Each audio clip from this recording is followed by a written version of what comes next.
L'invite de commande est une interface où vous pourriez saisir des commandes afin d'exécuter certaines tâches sur votre système d'exploitation Windows sans toutefois faire appel à l'interface graphique. Pour y accéder, si vous êtes sur Windows XP, vous allez aller au menu Démarrer, tous les programmes, Accessoires, Invite de commande. La deuxième méthode sera d'utiliser le raccourci clavier Windows plus R. Windows plus R, vous tapez à l'intérieur de la boîte de dialogue exécuter CMD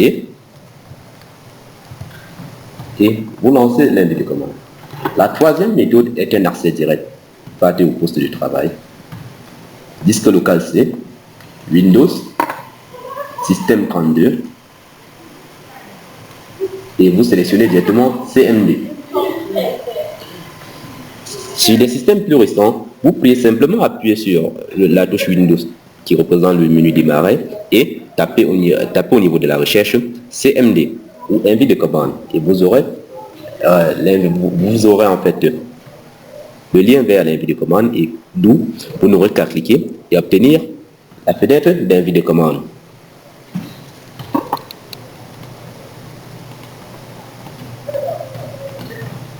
Comme la plupart des interpréteurs, lorsque vous ouvrez l'invite de commande, il y a une commande qui est nécessaire à maîtriser.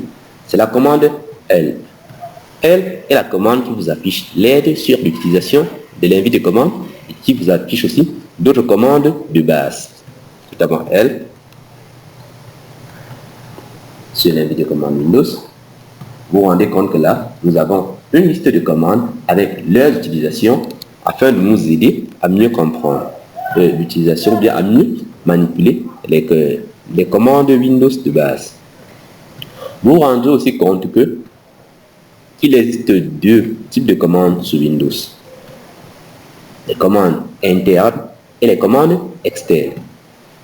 Les commandes internes sont ceux qui sont chargés dans le fichier commande.com et qui viennent par défaut avec votre système d'exploitation. Les commandes externes, généralement, sont des programmes que vous allez importer et pouvoir l'utiliser. Prenons le cas, par exemple, d'une commande interne. Si nous vérifions dans notre liste qui est là, nous avons la commande interne système info ou bien time qui nous permet d'afficher l'heure.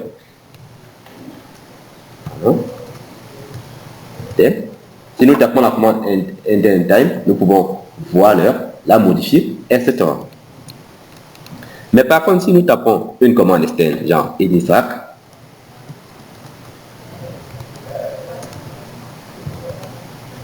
vous vous rendez compte que nous avons un message que nous avons construit nous-mêmes afin de mieux, en fait, pour vous présenter. Et si vous observez, si nous tapons L, vous vous rendrez compte que la commande Enisac n'est pas présente dans la liste des commandes qui nous a été affichée au départ par la commande L de Windows. Donc Enisac est considérée comme une commande externe puisqu'elle se trouve là sur notre bureau et les commandes telles que time, iscopy, vol, copy, label, extra sont des commandes internes puisqu'elles sont chargées dans le fichier commande.com de Windows. Merci d'avoir suivi. On se retrouve au prochain chapitre. La manipulation des répertoires et des fichiers avec l'invite de commande Windows. Merci.